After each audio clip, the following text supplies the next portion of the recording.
What's going on? It's Coach Williams, and I'm back for another breakdown. So, in the last video, I told you we were going to do something different and we were going to talk about special teams. So, as a disclaimer, I am not a special teams coordinator, but in college, I played on a lot of special teams, and I was a special teams ace. I was one of the best special teams players on the entire team. And now I coach corners and gunners on punt return and lane guys on kickoff, and our punt and our field goal PAT block unit is one of the best units. Like, we consistently block kicks. It's not a freak accident that we block kicks. On a yearly basis, we block a lot of kicks. So I've been watching the Green Bay Packers a lot this year because they've been on TV a lot. And a lot of people are saying they're the odds-on favorite to win the Super Bowl and all this stuff. I say not so fast. And yes, Aaron Rodgers is incredible. He's having an MVP season, but their special teams are atrocious. They're the worst special teams in the entire NFL. By far, it's not even close. So I want to break down some plays that I've seen over the course of the year. And so I can't show you all the plays where they did bad on special teams because, this video would be 3 hours long. But I've tried to pick out from specific games to show you guys just how bad it really is. So kicking things off here with PAT field goal. Okay, so we all know Mason Crosby has had some struggles this year. He's missed a lot of kicks. And yeah, he's getting up there in years, but a lot of it is the operation. It's between the snapper and the holder. There's all kinds of issues. So let's watch this play. All right, so the ball is kicked, and watch what happens right here. He's pretty pissed off at the holder. So there was some kind of issue. If you watch the broadcast view, they said that the laces were not out, right? So, like I said, I'm not a special teams coordinator or whatever. I'm not a kicker, never kicked in my life. But I do know that kickers want those laces facing the goalpost, dead center. They don't want them facing the kicker. They don't want them facing out to the side. They want them dead center, and they say that helps the trajectory of the ball or something like that. You got to listen to those guys. The snapper and the holder have got to get that right, okay? So he misses that kick. But there's something else that we can notice on this play. Now, I don't know how they do their protection units or whatever, but this gap right here is massive. That's a huge gap in between this wing right here and this tight end. That doesn't seem normal to me. And if you see here, like, their gap is not big like that. So there's an issue here, right? You want to get through and rush this lane if there's a gap like that. So we can see, right? He doesn't make it through, but this guy gets through pretty cleanly, right? So there's an issue here, and we're going to see it when we get it from the tight view too, okay? So the way that it works in protection, okay, is usually they're having guys protect against two guys. Everybody's got assigned to two guys. So this outside guy here, he's going to count from 1 all the way down to here. So we got an overload situation here. We got 6 to a side. And so he is going to count 1 to 2. So he's going to block from 2 to 1. And everybody on the line is going to do that, right? So he's going to have 2. He's going to be from 2 to 3 and so on and so forth, right? So they're going to block the inside guy first because we always want to protect the inside because that's the closest path, and then to the outside. So it's inside out, okay? So we can see here that they get some penetration, okay? Well, now we'll go to another kick, right? Another situation where they try to kick one, okay? Again, they've got an overload here. They got 6 to a side, and there's this gap again, right? There's a gap in between these guys. And as we see, there's tons of penetration that ends up happening, right? So now his guys don't end up being the guy that blocked the kick, but I don't know how old some of you guys are. I don't know if you've seen the movie 300 or heard the stories about the Spartans. They had the phalanx, right? And the phalanx, it was their, unit. It was their unit offensively and defensively in war with their shields and all this stuff, their shields and their spears. And they stayed in real tight together. And they would say that they were only as strong as the weakest part, right, of the phalanx, right? If there was one weak guy in the phalanx, the whole thing would shatter. Well, he's the weak guy in the phalanx. There's tons of penetration happening, and I think it's because he's got this massive gap here, okay? So we're going to see it from the tight view as well, okay? So we'll watch. Okay. So he is getting tons of penetration here. So he's this guy, right? So the end here, right? He's got to work from here to here. Well, this guy's getting so much penetration and he's getting held up on his guy, right? I think the Chiefs noticed this. So you can see he's holding him so that he can't get out there to him, right? So if that messes him up, then that's going to mess this guy up. And look at, he's falling forward, right? He falls forward. And anyone that's been on PAT field goal knows you don't want to go forward. You kind of just got to give yourself up and get blown up here. But he's falling forward, and his guy ends up being the one that blocks it. But we've got all kinds of issues here in our protection. And it gets blocked. Okay? So the kick is blocked here. All right? So we'll go on to the next play. And the reason why I show this one is now look, the gap here is not nearly as massive, right? So I think they saw something from the sky view and they had the tablets and everything, and they were saying, hey, man, you got to get tighter. And if you go in and you watch their games, it's not consistent. He doesn't line up consistently like this. Sometimes he does. Sometimes he's super wide. I don't know if it's a strategic thing, but it's causing real problems for them, right? Causing real problems for them. So no issues there. It's all love. He hits that one. So now, same game, right? I think this was their worst game special teams wise, which is why there's a few plays on here from this game. Same game, all right? And now it's punt return, okay? So like I said before, I coach the corners on punt return, okay? So what we want, it's very similar to playing corner, right? We want to protect the inside. We want to get in phase, right? We want to get in a dominant position. So here, they're about even, so I wouldn't say that's in phase. Well, he's getting out of phase here, right? He's getting beat, okay? So when you get beat like this, right, what I always tell my guys is, okay, now we want to take an angle to the returner. We want to angle to the return man, okay? Because naturally, he's going to have to start turning inside, okay?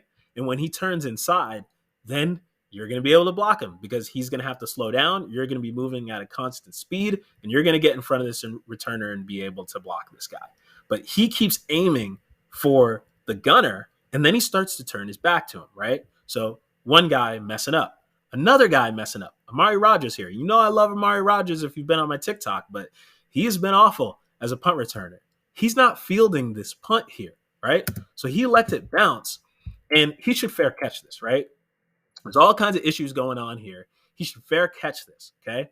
This guy ends up out of position because he's not taking a good angle, and he turns his back to the play, and he falls down. Ball hasn't been fielded, hits him in the leg. Kansas City gets the ball inside the 10-yard line, right? That's a disaster. This is really bad, all right? So let's watch it from the tight here.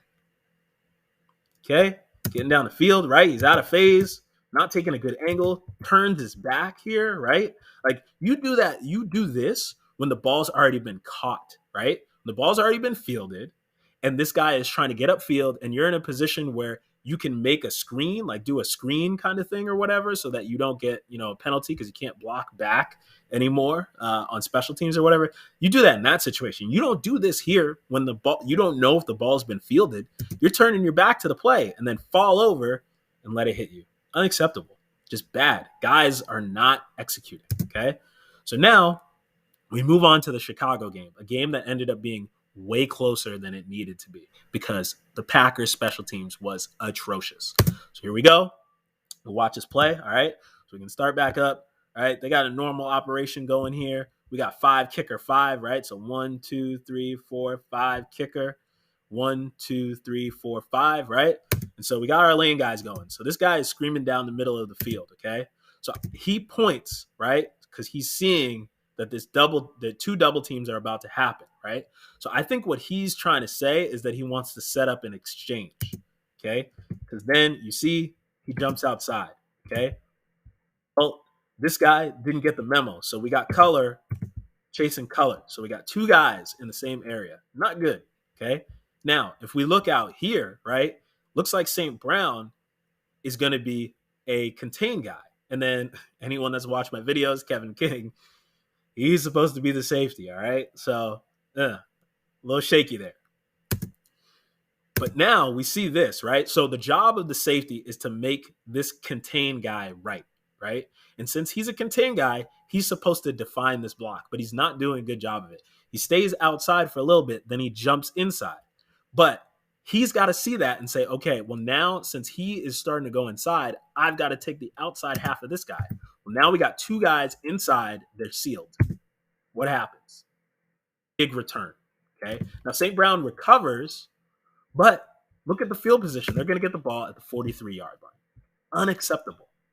Unacceptable. Two guys, more than two guys, not executing, right? Multiple guys not executing. And then if you watch this game, this one's a bad one. So up top, we've got St. Brown again, right? He's getting double teamed out here. And so it's really hard, right? As a gunner, when you get the double team, that's really hard to go up against, okay? But you got to understand what's going on here, right?